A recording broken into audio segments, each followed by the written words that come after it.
Muito bom dia, queridos amigos e ouvintes da Rádio Mundial.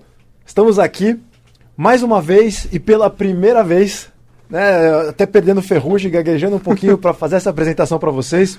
Eu sou Ademir Serafim Júnior. Eu sou João Paulo Miranda. E estamos aqui apresentando para vocês o nosso novo projeto, Projeto Semente Abstrata. É a nova cara, o novo formato, o novo jeitinho que nós encontramos de vir trocar ideia com vocês aqui na Rádio Mundial, nas redes sociais, enfim. Para começar nesse primeiro programa, pra ser muito sincero com vocês, ainda não temos e-mail, não temos página, não temos nada, mas uma boa forma de vocês já começarem a estabelecer um conteúdo conosco pelas antigas páginas nas redes sociais do Núcleo 137, que até nós vamos explicar um pouquinho para vocês dessa transição, dessa nova cara, desse novo projeto para vocês.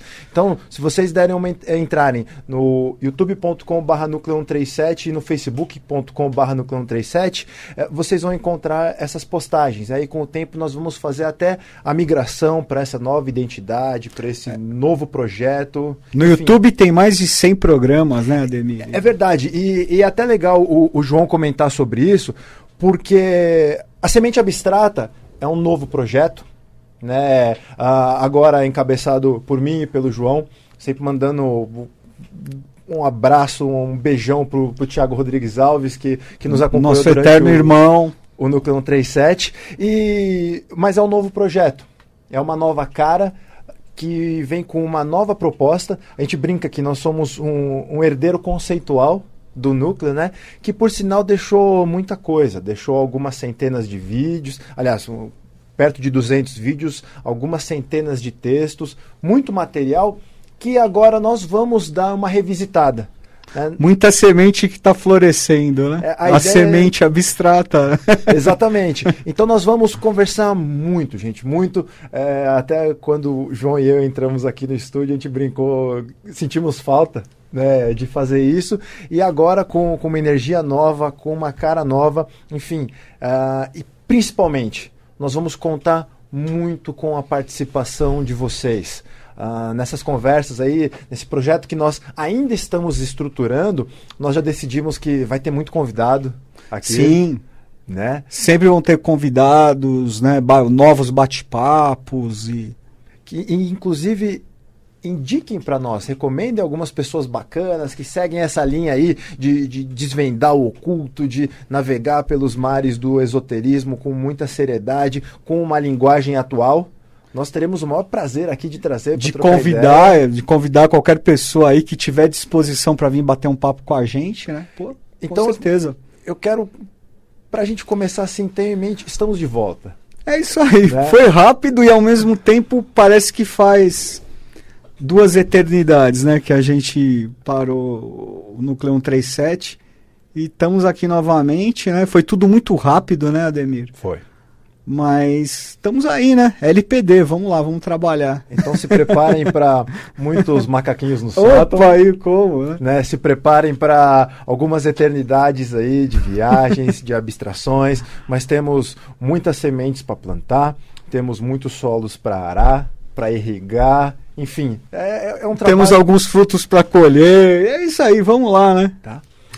E pessoal, a jornada continua. A jornada está só começando. Está só começando. Está começando uma nova etapa, né? E uma outra coisa que eu queria comentar.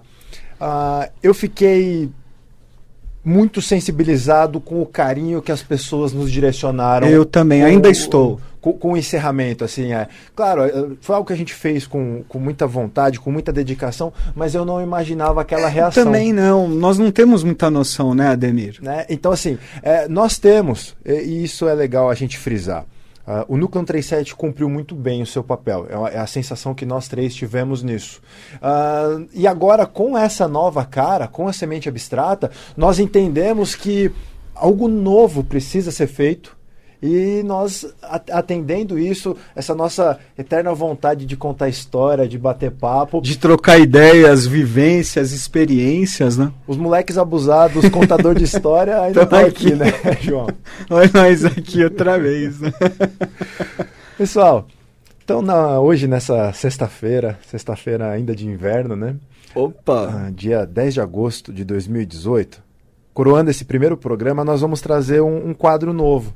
Junto com os convidados que virão aí com alguma frequência, nós vamos trazer um quadro novo para vocês, que, aliás, vamos fazer o seguinte, antes da gente comentar esse quadro novo... Temos bastante tempo, vamos lá. Eu queria só fazer então o seguinte, por mais que nós sejamos um herdeiro conceitual do Núcleo 137, a Semente Abstrata é um projeto novo, certo? Então, assim, eu queria, João, para a gente começar, eu queria ouvir de você qual que é a nossa proposta com a Semente Abstrata, o que você objetiva com isso tudo e o que o público pode esperar do João nessa nova empreitada. Do João, de você, de Sim. nós, né? Cara, Ademir, eu achei muito relevante o que você falou, é algo que está sendo formado ainda, né? É algo que está sendo estruturado. Eu vejo que vai muito da nossa disposição de bater altos papos legais. Eu acho que o principal é isso, entendeu? A gente buscar justamente trocar experiências, trocar vivências, trazer questões relevantes, questões interessantes, questões que possam ser úteis para os nossos ouvintes, para os nossos telespectadores e para nós mesmos, né? E alternando, né, as questões, as altas abstrações assim, com questões muito pontuais e muito próximas a nós, levando em consideração ainda aquela coisa que foi um dos motivos, né? Uma das causas que nos levou a criar o Núcleo 137, que foi a busca nós começamos a constatar o que existia de questão oculta nos ícones da cultura pop, Sim. não é? Sim.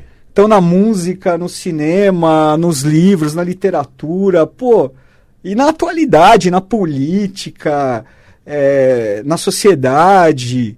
Poxa vida, tem tanta coisa legal, às vezes nem tão legais assim, mas interessantes acontecendo. Então eu vejo por aí, sabe? Da gente, e até isso, trazendo essas pessoas também, trazendo os convidados que trazem um ponto de vista diferente, entendeu? Que trazem uma bagagem, uma vivência diferente também para discutir conosco. Nós somos da Sociedade Brasileira de Eubiose, fazemos parte, né, da linhagem teosófica eubiótica, embora sempre frisando isso, que somos livres pensadores. Sim. Inclusive, não estranhem o dia que nós trouxermos convidados de outras linhas. Exato, era isso que eu ia trazer mesmo, né? Trazer pessoas de outras linhas filosóficas, hermetistas, ocultas, enfim, né? Religiosas, Eu acho que um debate de um bom nível ele é sempre bem-vindo, né? Pessoalmente, João, eu vi o seguinte: a jornada da iniciação ainda é um mistério para muitas pessoas, principalmente até para quem se aventura nela. Mas principalmente, né? Deu para perceber que, assim, muitas vezes, por ser algo ainda discreto, por ser algo ainda reservado, mas que também suscita muito preconceito. Muito. Né? Porque a gente sabe, assim, existem instituições muito sérias, existem instituições nem tão sérias, existem instituições, né? São diversos os tipos. E muitas pessoas, às vezes, têm um primeiro contato com talvez algo que não seja tão sério ou com alguma coisa duvidosa. E as pessoas falam, elas têm aquela sede interna, né, daquela sede do autoconhecimento, de descobrir um universo, enfim, e não sabem como saciá-la. Eu acho muito bacana, principalmente em muitos debates que nós tivemos com o público ao longo do Núcleo 137, que tinham pessoas do movimento Rosa Cruz, pessoas do movimento teosófico, pessoas da maçonaria, pessoas do umbandismo, cabalistas, todas as... E mesmo com visões diferentes, kardecistas, o papo evoluiu muito legal. Muito legal. Então eu gosto muito dessa responsabilidade de nós criarmos um ambiente de debate. Claro. Procurando fugir ao máximo do dogmatismo. Embora muitas vezes é aquilo, você vai expressar uma opinião, você busca, é o paradoxo da iniciação, né? Você busca ser um livre, às vezes quando você menos espera você está caindo num dogma novamente, sim. Não é? Mas faz parte. Isso faz acontece parte. muito. Acontece muito. É legal a gente buscar ir desconstruindo as barreiras que muitas vezes algumas metodologias nos impõem. Opa! Hoje eu estava lendo um texto, eu não vou lembrar agora quem foi, relacionado à alquimia, a tônica do domingo, né? E esse texto basicamente falava o seguinte, que muitos iniciados ao longo da história, eles chegaram em determinado momento do seu próprio processo que eles precisaram ter uma rebeldia, precisaram discordar. Por exemplo, Paracelso, o Philippus Aurelius Theophrastus Bombastus von Hohenheim, que muito do material que ele depois publicou, ou quase que foi assim, o salto da iniciação, ele precisou chegar naquele momento que ele foi andar com as próprias pernas. Ele não queria alguma diretriz, porque ele não concordava. E não há nada de errado. O próprio caso, se eu não me engano, do Papus, que começou na Sociedade Teosófica, ele se tornou maçom e depois ele fundou a Ordem Martinista, né? E até a própria, se eu não me engano, John Fortune, que começou seguindo algumas linhas e depois ela fundou a Sociedade da Luz Interior. Isso, ela foi da Golden Dawn, antes ela foi da Sociedade Teosófica. Seguiu a teosofia também, mas como grandes rebeldes. Opa! Né? E talvez isso os tenha possibilitado se tornarem grandes ocultistas, como assim se tornaram. Né? De fato. Então eu acredito que esse questionamento é sempre válido. Aquele que a gente chama o mistério das folhas soltas. Das folhas soltas. A gente vai falar disso bastante. Eu gosto muito, eu acho que até esse é um assunto pra gente falar. Boa, com certeza. Porque eu enxergo esse assunto de folhas soltas sob dois prismas, mas a gente ainda comenta nisso. E eu acho que essa é uma ideia que nós buscamos trabalhar aqui. Então se preparem para muito debate. Tá? Para muita coisa bacana, para muita discussão, sempre na ideia de construir e desconstruir coisas antigas. Com certeza, e debater e afirmar e depois colocar em questão e falar, puxa, mas será que é isso mesmo? Né? Justamente para buscar fugir do dogmatismo, né? Sim. Do absoluto. Não, a verdade absoluta, né? Não existem verdades absolutas, né? Tá lá no Caibalion, né? Pois é. Tem até uma frase, uma pessoa muito querida por nós, que esses tempos ela me ensinou, e ele fala, nada que é real pode ser verdade. E eu acho que até qualquer hora vale a pena a gente debater um pouco sobre isso. Porque é algo que basicamente assim deixa muitos macaquinhos. Mas eu tava pensando nisso aqui, os gorilinhas estavam começando já a ficar, sabe? A ficar nervosinho já aqui no sótão. E se preparem também, pessoal, que sempre que possível, nós estamos organizando agora a Semente Abstrata de um jeito bastante descentralizado. Né? João e eu temos aí muitas conversas, muitas discussões sobre como conduzir isso, mas felizmente apareceu já uma equipe fantástica que está nos ajudando muito, né? Ajudando muito aqui na manutenção desse espaço aqui dentro da rádio, inclusive na criação de toda uma parte visual. Aí logo mais vai ter o logo, vai ter uma repaginação das nossas redes sociais, enfim, e muito obrigado a todos vocês aí que de alguma forma estão nos ajudando. O agradecimento é eterno, porque sem esse auxílio, sem essa ajuda, esse projeto se torna inviável, né? Partindo desde de irmãos nossos da Sociedade Brasileira de Eubiose e esse pessoalzinho novo aí que está chegando também. E vamos lá, vamos em frente. Tá? Vamos em frente. Os agradecimentos ainda vão surgir também do decorrer dos nossos programas, né? É isso aí. Pessoal, hoje vamos então começar com esse quadro novo aqui. Esse foi um quadro que até nos primórdios do Núcleo 137 nós começamos, mas aí nós não conseguimos dar muita sequência. E é o quadro História Oculta. Quando a gente pesquisa, como o João comentou há pouco, a iniciação, a própria história, Normalmente é fácil estudar a história nos livros, mas a gente tem que observar ela acontecendo aqui. E é sempre bacana a gente entender um pouco do passado para nós sacarmos por que a gente chegou, por que nós somos o que somos, por que vivemos onde vivemos, como vivemos, enfim. Por isso que existem os mistérios das efemérides, né? Eu acho que esse é um termo-chave. São as efemérides.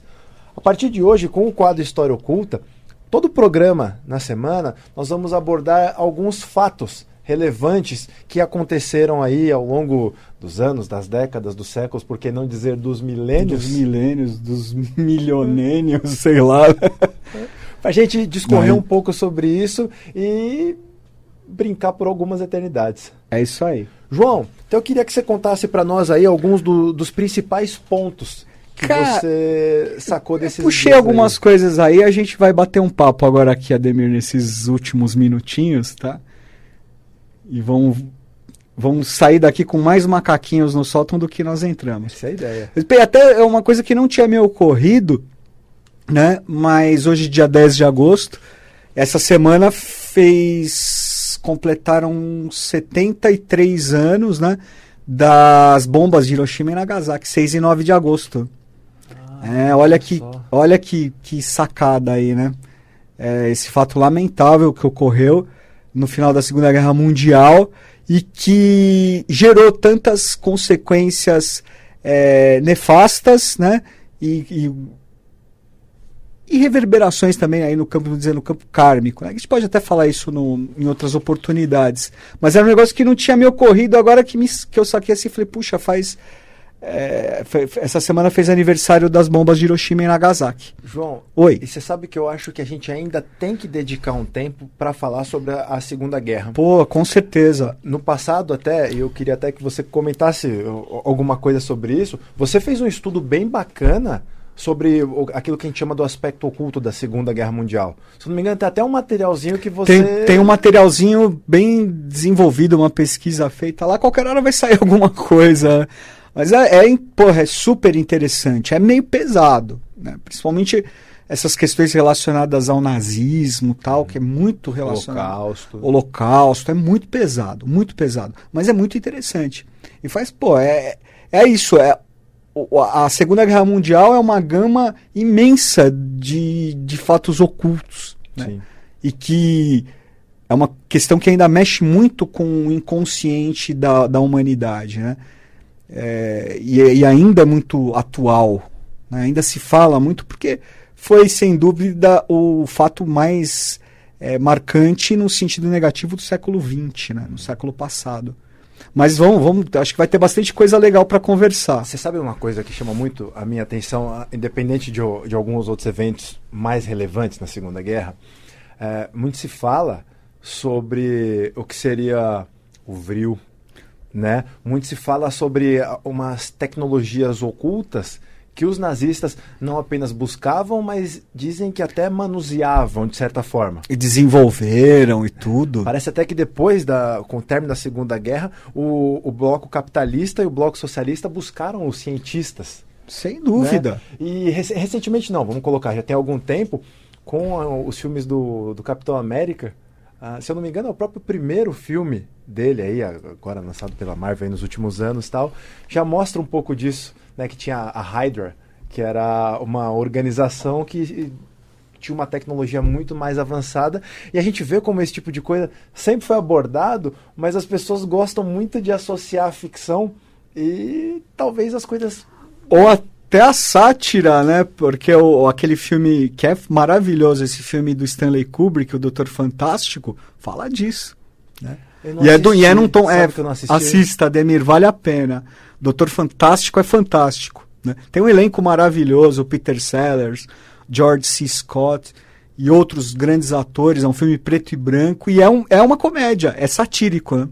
Mas trata dessa questão. O Kubrick era Acho que a gente podia ainda falar... Acho que é um folhinha solta aí, né? Vamos falar bastante dele. Mas o Kubrick trata exatamente disso, né? De uma maneira satírica, mas dos cientistas alemães que foram levados para os Estados Unidos, né?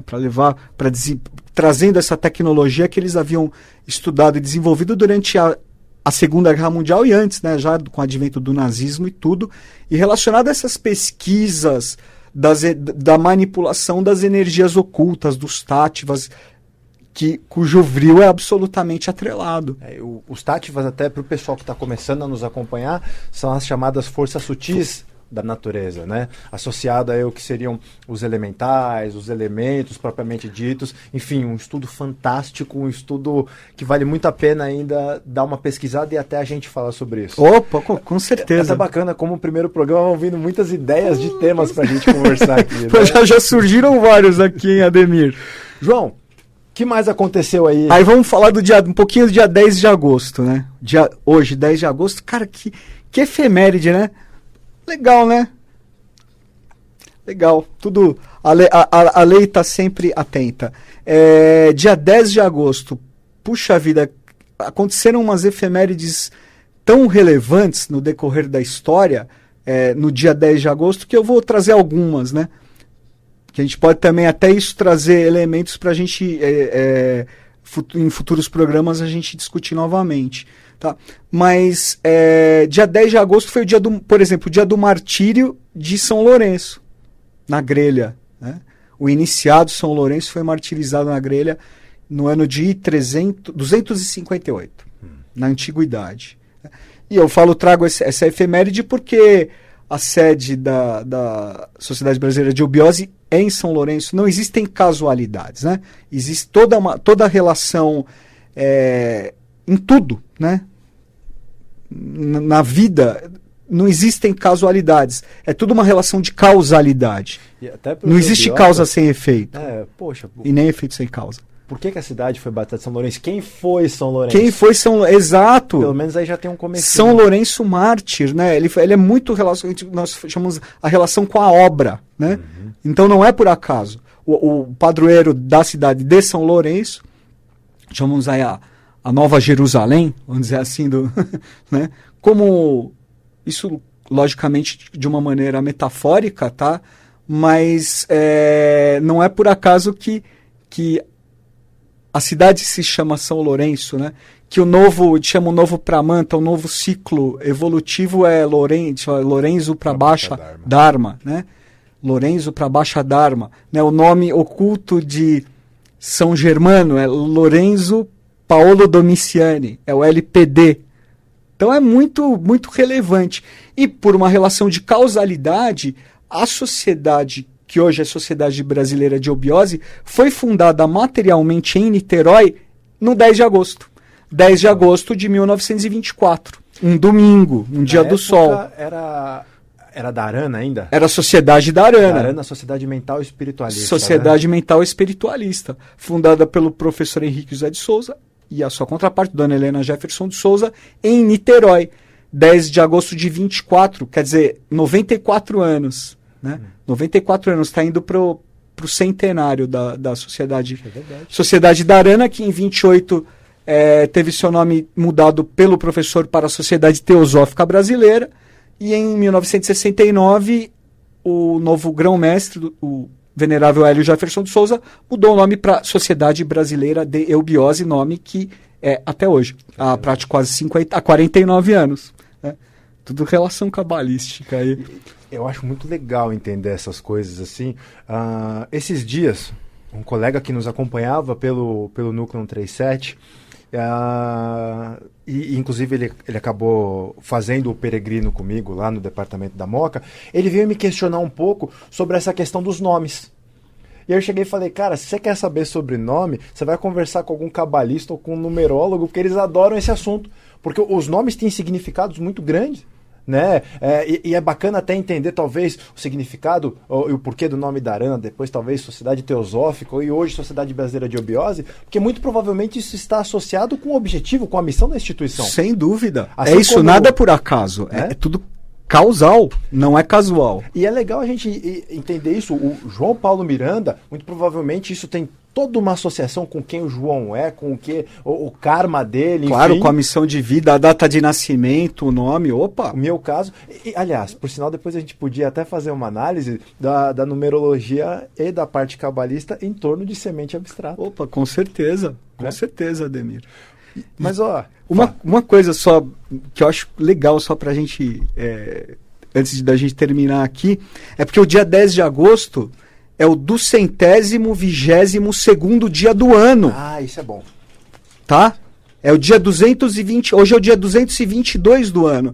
E o número 222, um número cabalístico fortíssimo, que tem uma relação muito intensa, muito enfática com a obra. E eu queria só que você reforçasse esse assuntinho aqui, eu vou até apontar na sua colinha aqui, também. Que eu acho legal pra gente terminar esse programa. Também, dia 10 de agosto também foi uma data muito importante relacionada à Revolução Francesa.